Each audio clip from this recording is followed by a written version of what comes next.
Kita akan melanjutkan pembahasan bab kinematika dengan topik gerak parabola. Gerak ini merupakan salah satu contoh gerak dalam ruang berdimensi 2 atau gerak 2 dimensi.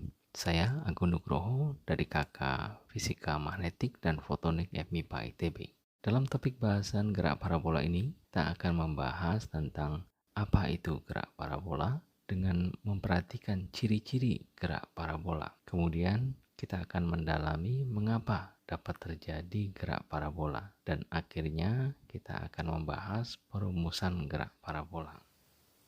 Kita mulai dengan memperhatikan eksperimen berikut ini. Dalam eksperimen kali ini, kita mengamati bagaimana lintasan dari bola badminton menggunakan kamera telepon genggam dengan modus video gerak lambat. Kita menandai titik-titik yang dilewati oleh bola. Selanjutnya, kita akan menggunakan aplikasi GeoGebra untuk menentukan koordinat titik-titik yang sudah kita tandai menjadi pasangan data X dan Y. Untuk memahami tentang lintasan gerak ini, kita akan memodelkan data eksperimen tersebut dalam persamaan matematik. Dalam hal ini kita pilih persamaan polinomial order 2 atau persamaan kuadrat. Berikut adalah hasil pencocokannya. Persamaan ini selanjutnya kita sebut sebagai persamaan gerak parabola karena lintasan geraknya membentuk grafik parabola. Meskipun tidak semua data dapat sesuai nilainya dengan nilai fungsi hasil pencocokan, akan tetapi secara keseluruhan data-data pengamatan kita dapat sesuai dengan fungsi kuadrat. Berdasarkan pengamatan kita sebelumnya, kita dapat mengenali ciri-ciri pokok gerak parabola. Yang pertama, pada lintasan geraknya terdapat posisi puncak atau maksimum yang merupakan titik tertinggi pada lintasan.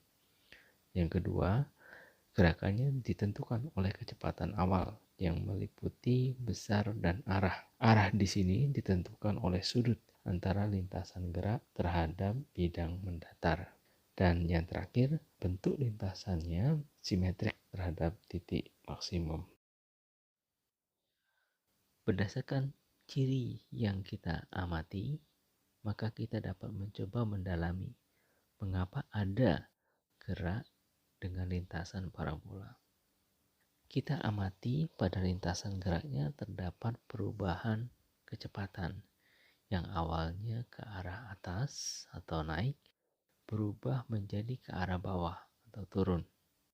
Dalam gerak berdimensi 2, kita dapat menjabarkan kecepatan geraknya menjadi kecepatan dalam komponen mendatar yang kita namakan Vx dan kecepatan dalam komponen vertikal Vy. Kita perhatikan bahwa dalam komponen arah gerak vertikal selalu dipengaruhi oleh percepatan gravitasi.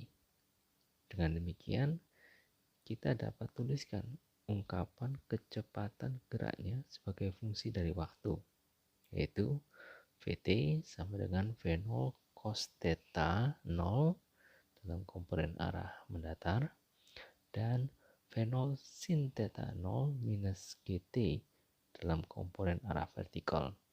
Theta 0 di sini adalah sudut awal.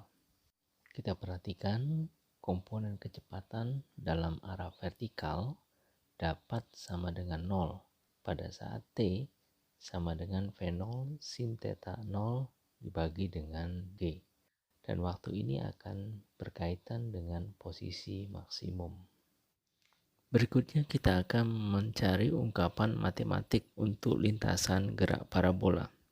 Kita sudah mengetahui dengan kecepatan awal tertentu, besarnya V0 dan sudutnya theta 0, maka kecepatan gerak suatu benda yang memiliki bentuk lintasan parabola dapat diungkapkan dalam bentuk persamaan Vt sama dengan V0 cosinus theta 0 dalam komponen arah mendatar dan V0 sin theta 0 minus Gt dalam komponen arah vertikal.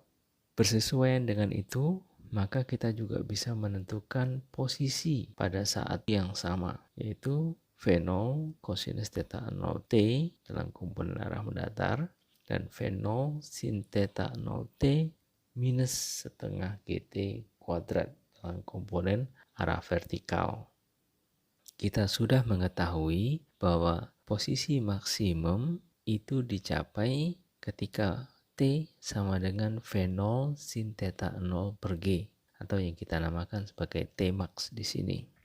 Berdasarkan nilai T max tersebut, maka kita bisa substitusikan ke dalam persamaan posisi, dan kita akan dapatkan bahwa posisi maksimum dalam komponen arah mendatar itu sebesar V0 kuadrat sinus 2 theta 0 dibagi dengan 2G. Dan posisi pada saat Y maksimum atau titik puncak itu sama dengan V0 kuadrat sinus theta 0 kuadrat dibagi dengan 2G. Secara keseluruhan, posisi gerak parabola dapat ditentukan dengan variabel waktu, dan dalam kasus ini variabel waktu tersebut kita peroleh dari suku pertama ungkapan posisi, ya, di mana X itu sama dengan V0 cosinus theta 0 T. Dengan demikian T dapat kita ungkapkan sama dengan X dibagi dengan cosinus theta 0. Dengan mengungkapkan T sebagai fungsi dari X, maka kita bisa menyatakan bagaimana Y sebagai fungsi dari X, yaitu dengan meninjau komponen gerak dalam arah vertikal, lalu kita substitusikan T-nya itu sebagai fungsi dari X.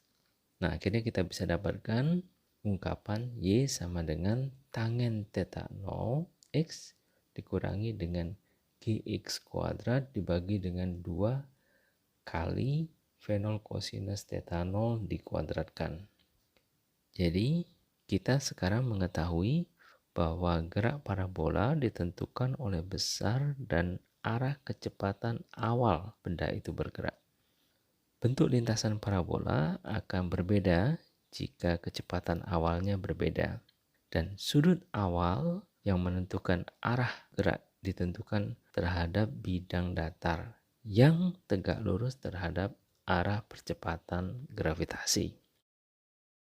Sebagai ilustrasi, kita dapat menganalisa kembali pengamatan kita sebelumnya tentang fungsi parabola yang kita dapatkan. Pertama, mengorganisir agar fungsi ini dapat menyesuaikan bentuk seperti rumusan yang kita dapatkan. Sebagai catatan, di sini kita harus menentukan skala atau dimensi dari fungsi ini, yaitu dengan melihat skala pengukuran dan skala grafik. Parameter pertama yang kita dapatkan langsung dari persamaan tersebut adalah besar sudut awal, yaitu berdasarkan suku yang linier. Dalam kasus ini kita dapatkan tangen theta 0 itu sama dengan 2,96, sehingga theta 0 sama dengan 71,33 derajat. Kemudian dengan menggunakan suku kuadrat dari persamaan yang kita peroleh, kita dapat menentukan kecepatan awal.